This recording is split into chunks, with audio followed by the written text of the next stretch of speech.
Hoy! Lobat na naman ako. Hoy! Hi! Good morning mga Choy! Welcome back to another vlog. Another day of trucking life na naman tayo mga Choy. Ngayon nandito tayo sa Hungary. Oo, dito pa rin tayo sa Hungary. Ngayon, meron na lang akong 94 kilometers doon sa aking unloading site. Alright? Lalalala.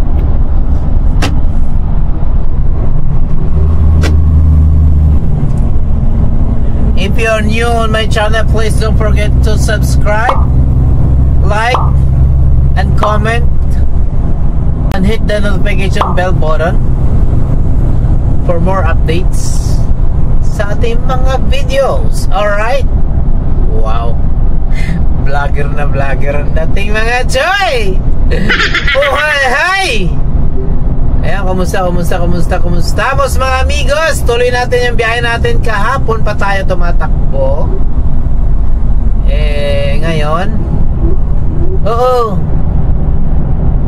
ganun talaga ang buhay. Laban lang. Alright, let's go. Dumating na nga tayo dito mga Choy sa aking unloading site. Kinabit ko na kaagad Choy ang ating mahiwagang salamin. Oo, para nakikita natin ang produkto mga Choy na dumadaloy. Oo.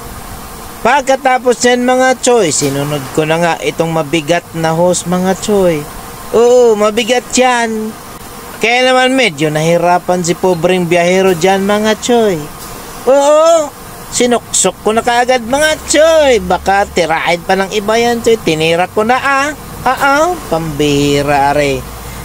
Medyo mabigat nga Choy. Kaya naman medyo nahirapan tayong ipasok mga Choy. Oo, wala naman tayong helper mga Choy, kundi ikaw lang ang gagawa Oo, higpitan mo ngang mabuti yan pobreng biyahero para walang makawalang produkto. Mahirap na, baka masilip pa. Oo, pagkatapos yan, idugtong ko na ulit yung kabilang dulo ng hose na yan mga Choy. Oo, again, medyo may kabigatan nga Choy. Medyo natagalan ako dyan mga Choy. Oo, pagkatapos yan mga Choy, umalis nga muna ako mga Choy saglit para kukunin yung clip mga Choy. Oo, pagbalik ko nga Choy, nilagay ko na kaagad yung clip dun sa kabilang dulo para siguradong walang kakalas mga Choy. Oo, mahirap na. Paulit-ulit ang trabaho. Sa kabilang dulo naman Choy, nilagyan ko rin dyan sa may mahiwaga kong salamin. Oo, ganun talaga mga Choy. Trabaho lang tayo ng trabaho. Oo.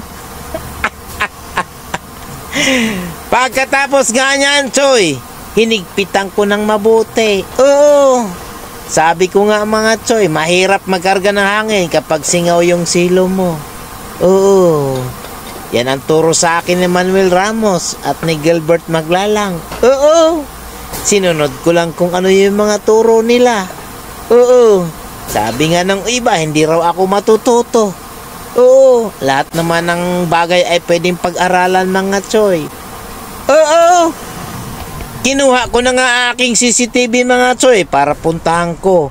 Ang aking compressor naman ang isusunod mga Choy.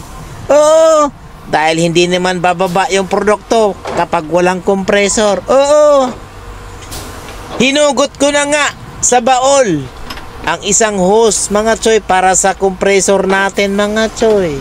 Oo, kaya naman dinugtong ko na kaagad mga Choy. Baka tirahin pa ng iba, tinira ko na mga Choy. Oo, ganun lang pambihira. Kinabit ko na nga yung hose na yan Choy doon sa aking compressor. Oo, may katihigasan nga yung hose na yan mga Choy. Kaya lang meron akong susi dyan. Oo, tapos kinabit ko na rin yung wire na yan mga Choy sa aking kuryente.